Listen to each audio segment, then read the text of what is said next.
안녕하십니까. 카이스트 교학부총장 이승섭입니다. 네.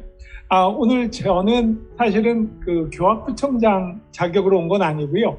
을지연구소, 을지 미래육군과학기술연구소 초대 소장 자격으로 왔습니다. 을지 미래육군과학기술연구소, 간단하게 을지연구소는 어떤 거냐면 육군과 카이스트가 같이 만들었습니다. 2년 전에. 그래서 목적은 몇 가지인데요. 첫 번째는 이렇게 빨리 변하는 이 4차 산업혁명에 이 기술을 우리 카이스트가 군한테 빨리 교육을 시켜주자는 거고요. 첫 번째는. 두 번째는 군이 갖고 있는 여러 가지 문제점을 우리가 원천 문제점을 우리가 받아서 그걸로 빨리 과학기술 개발을 하자는 겁니다. 세 번째는 이렇게 개발된 과학기술을 가지고 이제 우리가 국방 벤처를 만들어서 정말 군수산업을 일으켜보자는 세 가지의 목적으로 만들었고요. 2019년 12월에 한 50여 분의 장성군을 모시고 저희가 했고요.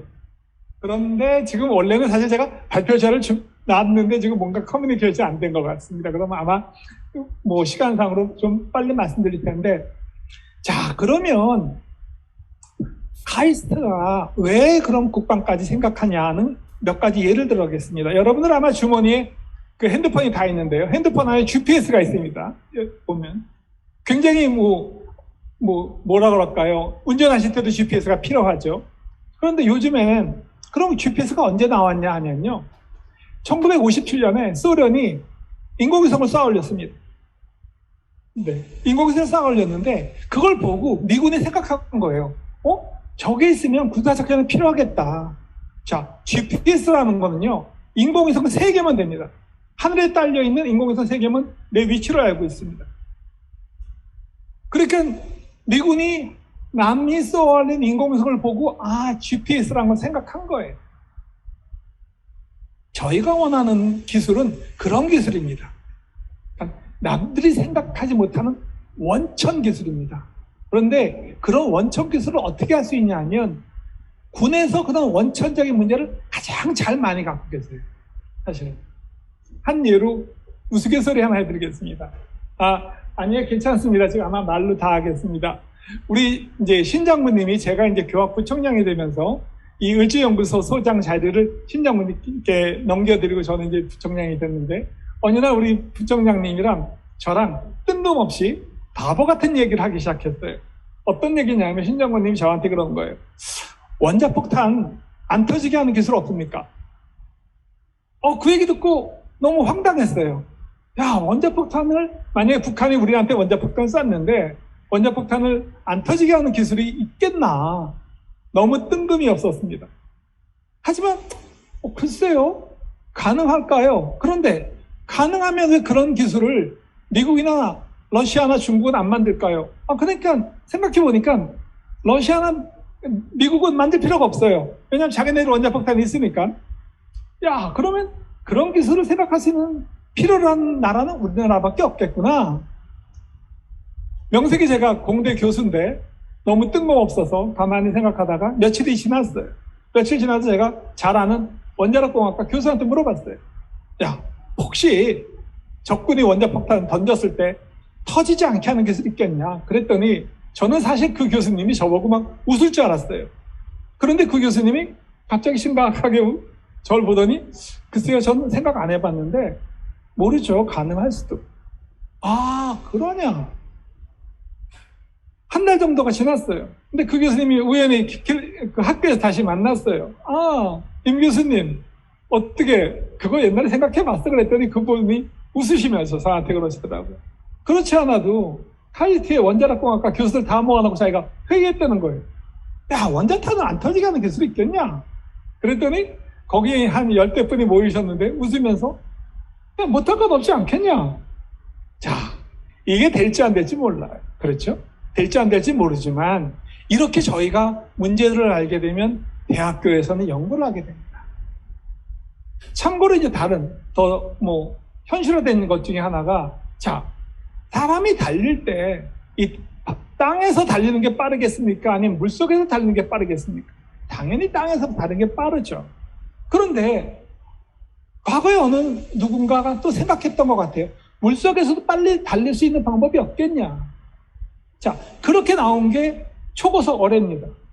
초고속 어뢰는 어떻게 달리냐면요. 어뢰가 갈 때 어뢰 주위를 공기로 감싸요. 그러니까 이 어뢰는 공기랑 똑같이 날아가는 겁니다.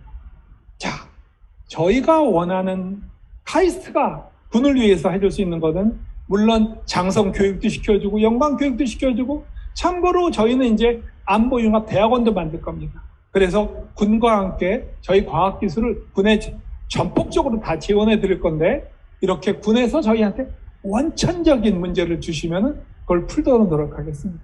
참고로 이제 이런 얘기 저희 을지연구소가 좀 소문이 났어요. 그래서 어느 날 미 대사관에서 저희를 보자 그러더라고요. 궁금했나 봐요. 이쪽에서. 그래서 그 신은호 장군이랑 같이 찾아뵀는데 아마 그 상대에 앉아있는 사람은 아마 CIA 같기도 하고 어쨌든 인상 좋은 아저씨가 와서 저희한테 물어보더라고요. 근데 한참 제가 지나가다가 이런 얘기를 했습니다. 자, MIT가 있고 미국에도 좋은 대학이 많죠. MIT도 있고 스탠퍼드도 있고요. 버클리도 있고. 야, 그런 데가 전 세계 모든 최고 기술을 다 갖고 있겠냐? 못 갖고 있는 기술도 있지 않겠냐? 카이스트는 많이 갖고 있는데. 그런데 당신네들이 마음 다 열고 혹시 같이 연구할 수 있는 나라가 몇 군데 되겠냐? 한번 찾아보자. 유럽. 영국은 마음 놓고 같이 얘기할 것 같아. 그럼 영국에 그런 기술을 갖고 있는 대학은 옥스퍼드, 캠브리지. 아, 2개 나왔다. 독일은 어떠냐? 그랬더니 모르겠대요. 프랑스, 모르겠어요. 그러면 그럼 유럽에서는 영국이 가장 좋겠구나. 자, 아시아로 와보자. 중국이랑 같이 국제 공동 연구로 무기 만들 수 있겠냐? 택도 없다. 일본은 어떠냐? 그러니까 일본도 갸우뚱해요. 그러니까 일본 동경대학도 아닌 거예요. 한국은 어떠냐? 우리가 혈맹인데. 그랬더니 가능할 것 같고 그 중에서 카이스트가 어떠냐? 뭔가 이제 코드가 맞은 거예요. 제 꿈은 그렇습니다. 저희 카이스트가 만든 아마 이제 저희가 시작한 지 한 1, 2년밖에 안 됐으니까요. 하지만 몇 년 안에 저희가 이제 국방 원천 기술을 만들 수 있을 거라는 생각합니다.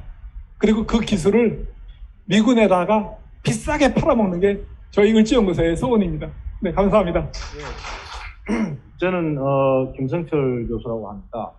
우리 그 국방 생체 모방 자율 로봇 특화 연구센터의 센터장을 맡고 계신 조동일 교수님이 이제 9년간 연구한 오늘 마무리 점검 회의를 ADD하고 지금 학교에서 하고 있어서 제가 대신 발표를 드리도록 하겠습니다. 우선 시간이 얼마 없으니까 그림을 계속 보여드리는 형태로 하도록 하겠습니다. 세계 최초로 이제 39년에 로봇이 이미 개념이 나왔는데요. 이 독일에서 2차 대전 때 골리앗이라는 로봇을 이미 운영을 했습니다. 근데 이때는 선을 가지고 우리가 토음 미사일 조종하듯이 조종을 해서 약 한 4에서 7마일 정도의 거리에 있는 원격으로 가서 폭파시키는 이런 로봇들이 이미 나왔을 거예요. 그 이후에 이제 국내외적으로 개발이 굉장히 많이 되고 있는데 이 로봇들이 이제 밑에 그림을 보면은 병사 휴대용 로봇도 있고요. 차량에 탑재해 가서 거기서 내려놓고 사용하는 로봇도 있고 자가 기동형 로봇들도 있고 그다음 이제 무인화되어 있는 로봇들이 굉장히 많이 개발이 되고 있습니다. 그래서 국내 현황을 살펴보면요. 우선 외국에서는 이렇게 대형 드론에 탑재하는 로봇들이 있어서 탐지도 하고 전투도 하고 이렇게 되어 있습니다. 그다음 이제 소형 드론들은 주로 정찰형이죠. 그래서 이제 헬리콥터를 소형화 시켰다고 생각을 하시면 됩니다. 근데 이제 이 내용들이 점점 발전하면서 현대차가 인수했지만 보스턴 다이나믹스라는 데서 이제 이족 보행 로봇도 있고요. 사족 보행 로봇 이런 것들이 굉장히 잘 연구가 되어 있습니다.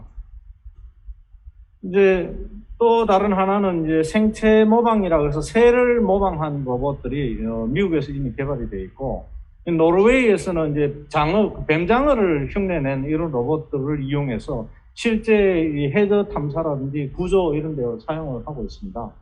이런 것들과 마찬가지로 이제 서울대학교에서 국방특화연구센터로 이런 생체 모방을 하는 초소형 로봇을 개발하는 과제를 지금 이제 9년간 수행을 했습니다. 그래서 땅을 기어다니는 로봇이나 점프하는 로봇, 날아다니는 로봇 이런 걸 가지고 주로 이제 감시 정찰에 사용되고 있는 로봇들을 많이 개발을 하고 있습니다. 그래서 그 원천 기술을 굳이 살펴본다 그러면은 이렇게 우리가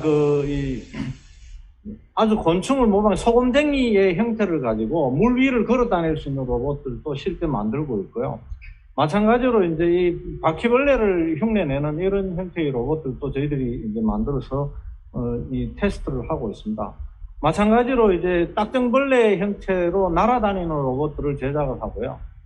지금은 이제 기동에 대한 것들만 보여드리는데, 이 로봇들에는 전부 다 전자눈을 탐지를 한다든지, 그 다음에 여러 가지 카메라를 해서 그걸 통신망을 통해서 보내야 되는데, 이런 초소형 로봇들은 굉장히 작잖아요. 무게가 뭐 몇십 그램밖에 안 되는 이런 것들인데, 그 안에 초소형 통신기기를 넣고 초소형 센서를 넣어서 이 멀티호흡을 통해서 이 뒤에 이제 백본에다 전달할 수 있는 이런 거고, 식물을 가장한 이런 감시 로봇들도 이제 저희들이 연구를 하고 있습니다.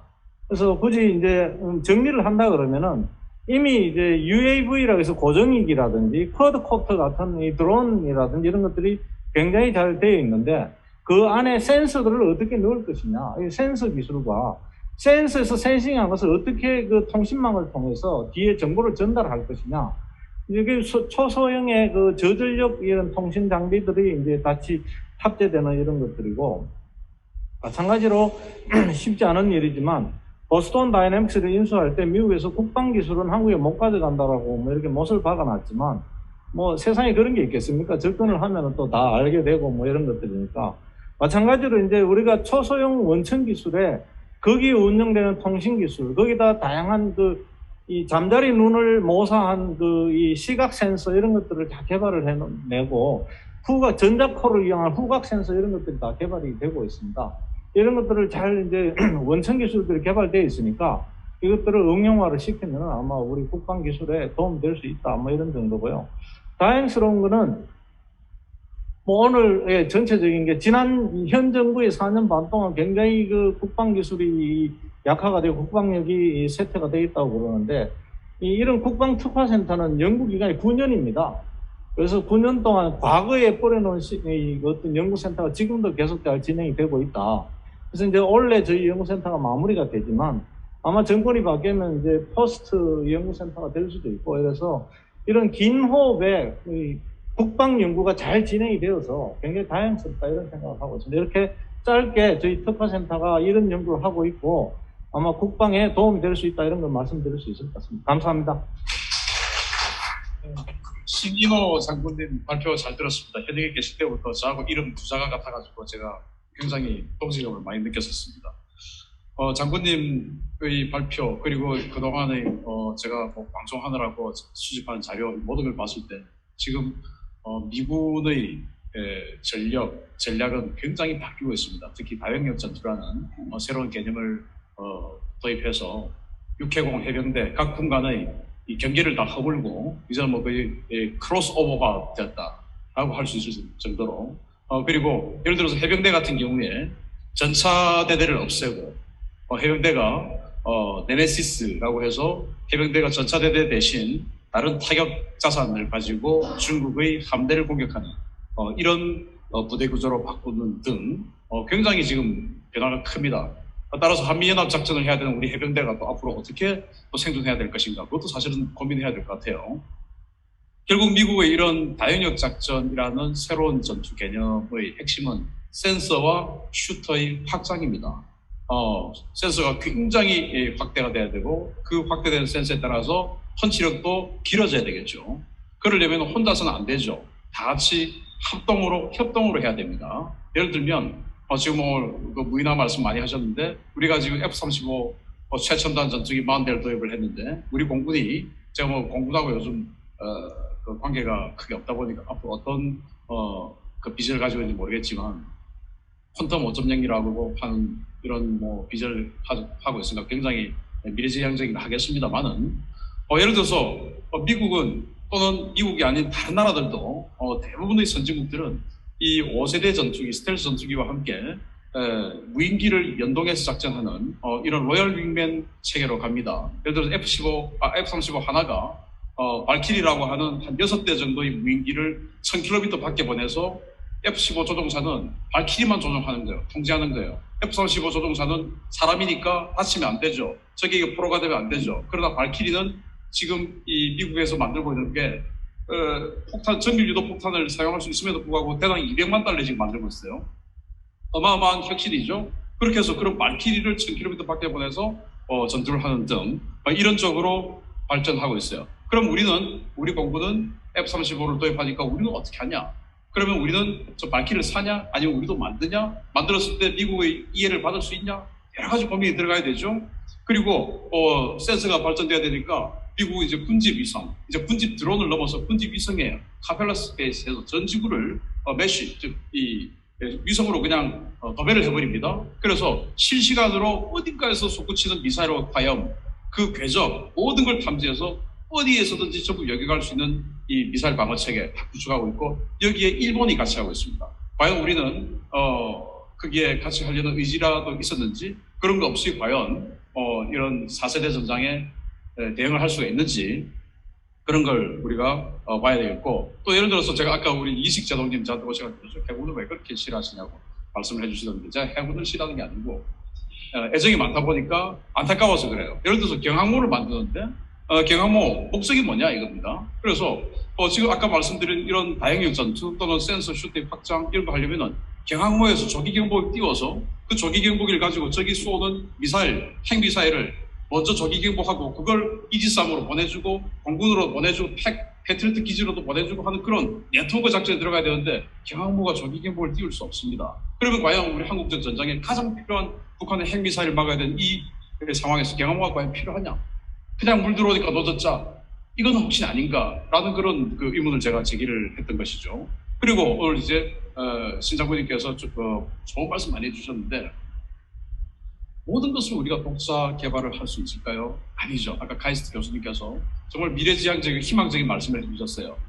미국이 우리 걸 사가는 그런 카이스트 일지연구소가 되겠다라는 말씀을 해주셨는데 맞습니다. 우리가 모든 것을 다 할 수 없어요. 영국 병력이 지금 15만 명 이하로 줄어들었기 때문에 혼자서 못합니다. 그럼에도 불구하고 혼자서 하다가 지금 완전히 쫄딱 망했습니다. 영국은. 프랑스, 독일 혼자서 못합니다. 그래서 우리가 혼자서 할 수 없다면 그러면 누가 세대냐? 가장 믿을 수 있는 존재가 누굽니까? 미국이죠. 그런데 지난 4년 반 동안 미국하고 같이 하는 모든 것들을 단절시켜왔습니다. 그래서 오늘 이 포럼으로 인해서 미국하고의 합동연구, 합동작전 이 부분에 다시 한번 관심을 가질 필요가 있다. 그런데 그 같이 하자고 하는 자체도 굉장히 부담스러운 그런 사회적 분위기 프레임이 형성돼 있죠. 그게 바로 정치적 프레임이 우리 군이 따라가서는 안 된다. 그리고 이런 첨단 체계가 우리 지금 군의 획득 체계가 도저히 못 따라갑니다. 너무나 자꾸 바뀌고 있는데 개념 연구하고 타당성 검토하고 중기 계획 되고 하다 보면 입이 다 끝났어요.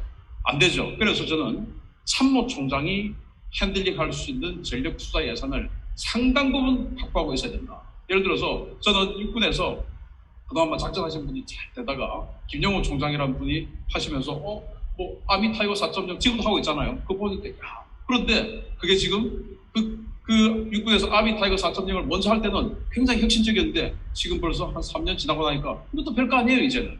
그래서 총장이 핸들링할 수 있는 이 전력 투자 예산, 바로 집행할 수 있는 이런 예산이 최소 군별로 수조 원이 있어야 된다라고 생각하는 이 획득 체계의 개선 이런 것들이 필요하다. 제가 정말 할 이야기가 많지만 유튜브를 통해서 해드리겠습니다. 마치겠습니다. 네, 안녕하십니까. 저는 동국대 경제학과에 있는 민세진이라고 합니다. 제가 사실 군대도 안 갔다 온 입장에서 이렇게 토론을 제의를 받고서는 굉장히 망설였는데 국민의 한 사람으로서 이 분야에 관심을 가져야겠다라는 책임감에 사실은 섭외에 응했습니다. 제가 이제 공부하는 분야가 재정 분야가 있어서 그거 관련해서 사실은 토론을 해주십사라고 말씀을 하신 것 같은데 그런 차원에서 신 장군님 발표를 들으면서 제가 뽑았던 그러니까 핵심 표현들이 두 가지가 있었습니다. 첫 번째는 저인력, 저비용, 고효율 국방체계라는 부분이었고요. 두 번째는 새로운 연구개발 체계 구축이라는 부분이었습니다. 너무나 잘 아시다시피 급속하게 저출산 기조가 지속되고 있기 때문에 인력이 부족해서라도 저인력 국방체계를 갖추는 것은 필연적이기는 한데요. 근데 저는 오히려 이 새로운 연구개발체계 구축과 관련해서 제안하신 국방비 대비 15%까지 점진적으로 이 국방 연구개발 예산을 확대할 필요가 있다는 부분에 대해서 좀 더 급진적인 사고의 전환이 필요하다라는 사실은 생각을 가지게 되었습니다. 왜냐하면 제가 이 토론을 계기로 해서 사실 국방개혁 2.0도 공부를 좀 하고 그다음에 그 안에서 진행되고 있는 스마트 국방 혁신에 대해서도 좀 살펴봤는데 이 분야 지금 이제 새롭게 우리가 관심을 기울여야 되는 분야의 연구개발의 특징이 뭐냐면 굉장히 많은 투자가 들어간다는 것입니다. 그리고 그 투자는 저희 전공 용어로 따지면 규모의 경제라는 특성을 가지고 있습니다. 그러니까 무슨 얘기냐면 예산을 2배를 투입하면 그 효과가 2배로 나타나는 것이 아니라 4배, 5배로 나타날 수 있다는 거죠. 효율적인 측면에서 보게 되면. 그러니까 사실 거꾸로 얘기하면 굉장히 많은 투자를 해야 웬만큼의 효과를 거둘 수 있다라는 얘기가 됩니다. 근데 이제 우리 그 국방 예산의 그 이제 국제적인 비교를 저도 사실은 그 자료를 가지고 왔는데 오늘 시간이 너무 부족해서 그냥 말로만 발표해달라고 하셔서 가지고 온 자료를 보여드리지는 못합니다만 지금 국제적으로 봤을 때 우리나라의 국방 예산 규모가 한 세계 10위 정도 됩니다.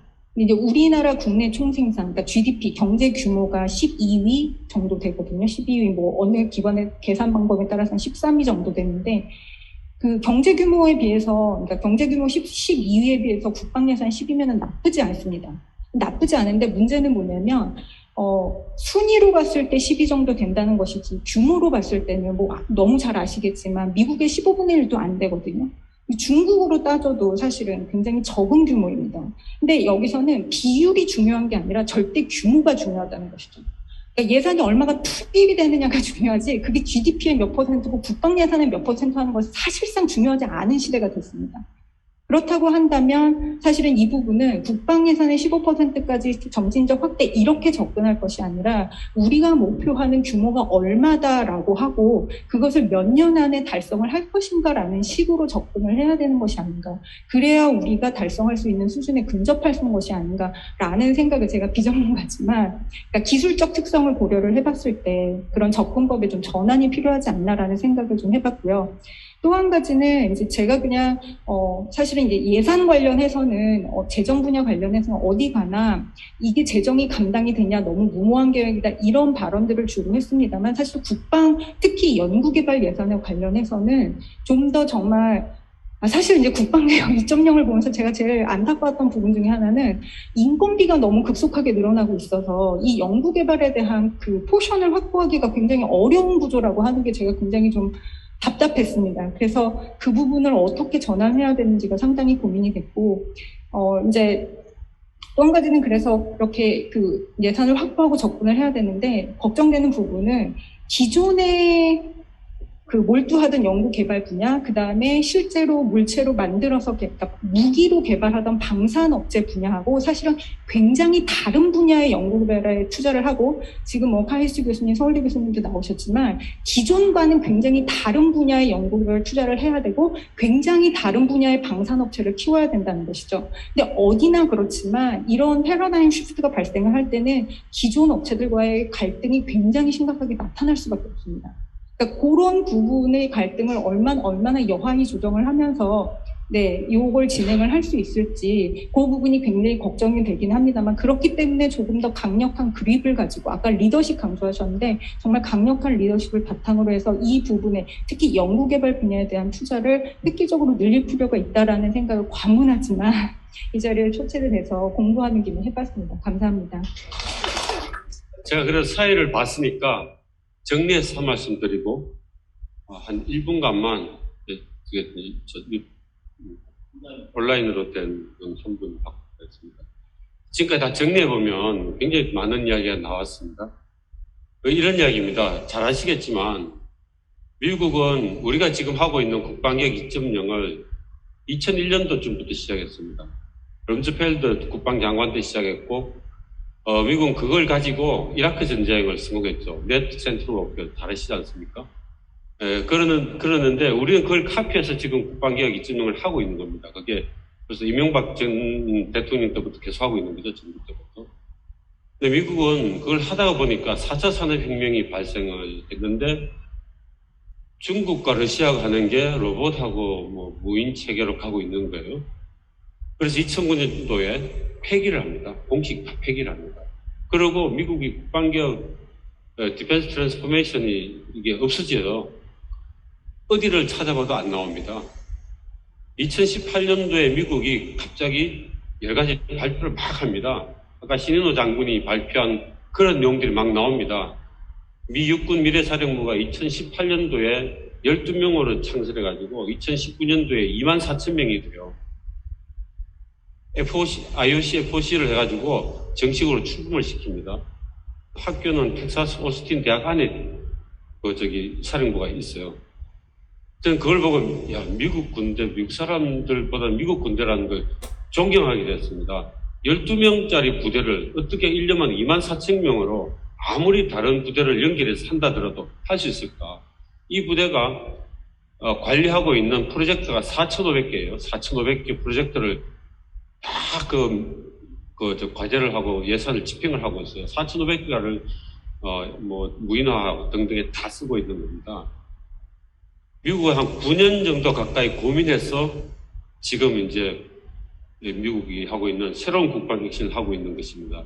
우리는 최근까지 2.0을 하고 있고 지금 거의 마무리 단계에 있는데 지난 7월 27일 날 국방부 장관하고 발표한 게 그게 이제 약간 흉내낸 걸 발표했어요. 저는 그걸 보고 이제 칼럼을 얼마 전에 썼는데 이 사람들이 지금까지 잘못 투자한 걸 가지고 몇 년 전부터 공부를 하고 준비를 했어야죠. 했으면 안 하고 있다가 이제 와서 면피 차원에서 발표하는 거라는 생각이 듭니다. 육해공군이 아미, 타이건이 등등 하고 있지만 이거는 각자 플레이하고 있는 겁니다. 지금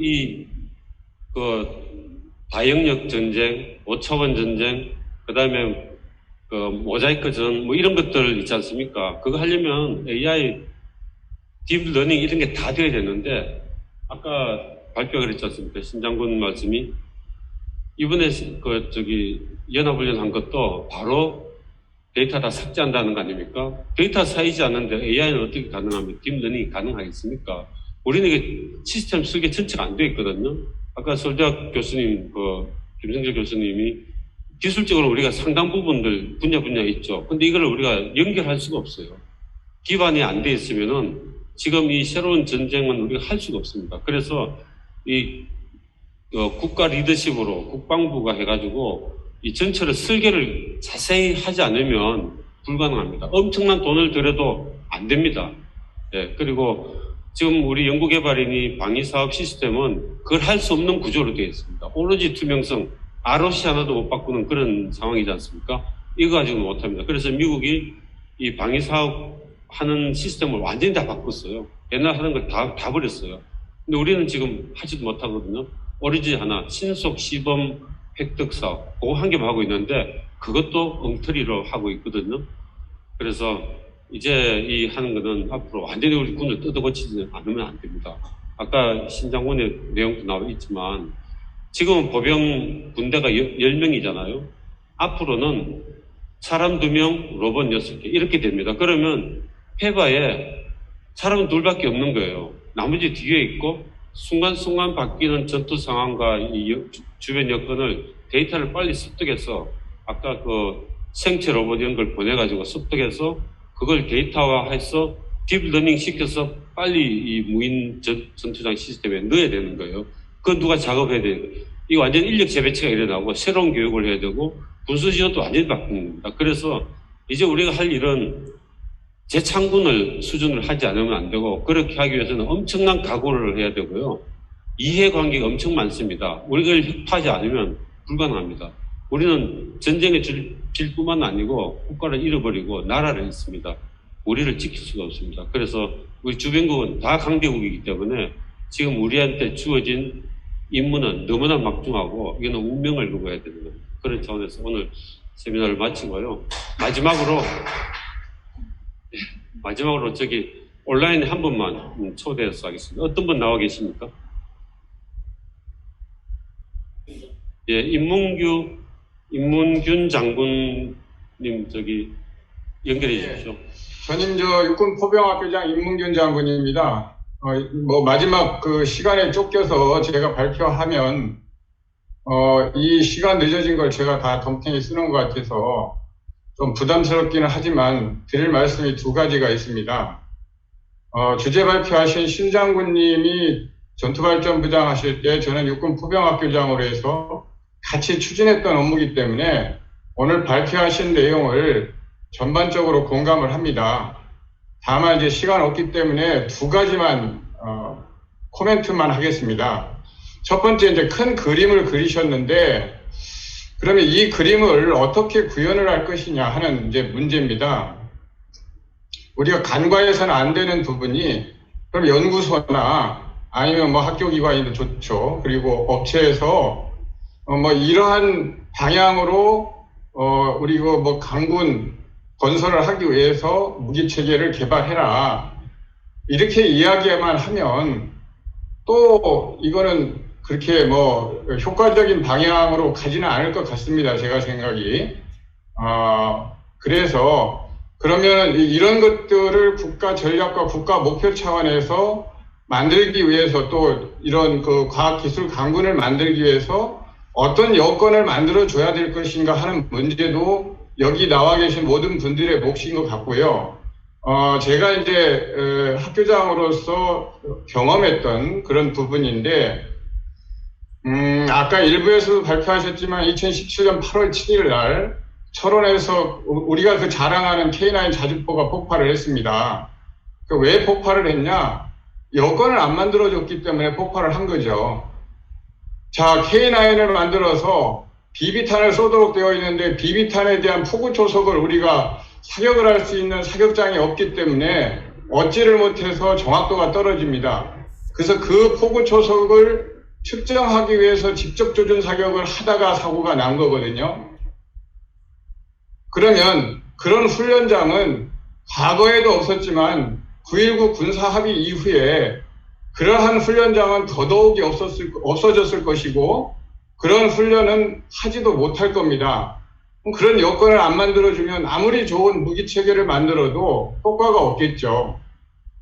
또 우리가 자랑하는 또 뭐 포병 전력 중에 천무가 있습니다. 천무가 2015년에 전력화된 이후에 5년 동안 사격을 못했습니다. 그러다가 동해안에 가서 사격을 하니까 사격 한 발 하니까 녹아버립니다. 뒤쪽이. 그거 업체 잘못 아니지 않습니까?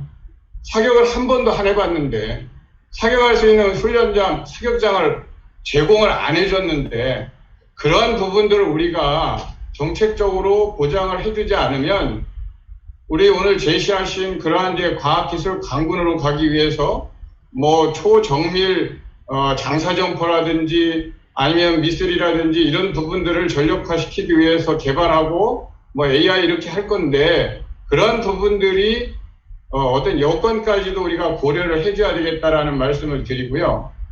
또 두 번째는 아까 신 장군님께서 저하고 같은 생각, 저도 똑같은 생각인데 왜 우리는 위협을 기반으로 해서만 이러한 이제 무기 체계를 전력화시켜야 되느냐? 여기 뭐 이 전력 업무를 담당하셨던 분들이 많이 계시기 때문에 제가 드리는 말씀이 좀 생뚱맞을 수도 있고요. 그렇지만 말씀을 드리겠습니다. 우리가 전력기획체계가 능력평가, 소요제기, 소요 결정이지 않습니까? 근데 그 능력평가는 능력 분석입니다. 부족 능력을 식별할 수도 있고 우리가 가지고 있는 장점이 무엇인가 그 능력을 또 식별해서 발전시킬 수도 있겠죠. 왜 주변국이든 북한이든 현존 위협에만 대응하기 위한 무기체계만 가야 되느냐. 우리가 갖고 있는 정말 좋은 그런 과학기술이 있다면 선제적으로 가면 안 되겠느냐. 늘 이 창이 있으니까 방패를 만들었지 않습니까? 또 참호나 기관총이 있기 때문에 그걸 막아내고 효과적으로 작전하기 위해서 전차가 도입이 됐죠. 그런데 그런 것들을 싹 무시하고 가지고 있는 능력을 효과적으로 달성하기 위해서 만들었던 게 핵무기입니다. 그러니까 우리가 핵무기 같은 아까 그 카이스트 교학부총장님께서도 말씀하셨듯이 정말 생뚱맞은 데서 그런 아이디어가 나오듯이 그럼 우리가 갖고 있는 과학기술의 장점 이런 것들을 선제적으로 적용을 해서 어떤 우리만의 비대칭 전력을 갖고 주변국이나 이런 정세 속에서 이런 헤게모니를 주도할 수 있는 그런 그 군으로 가기 위한 그런 전력 기획 체계도 조금 손을 봐야 되지 않겠느냐라는 말씀을 드립니다. 이상입니다. 이 정도로 마무리하겠습니다. 고맙습니다. 박수 한번 주시죠.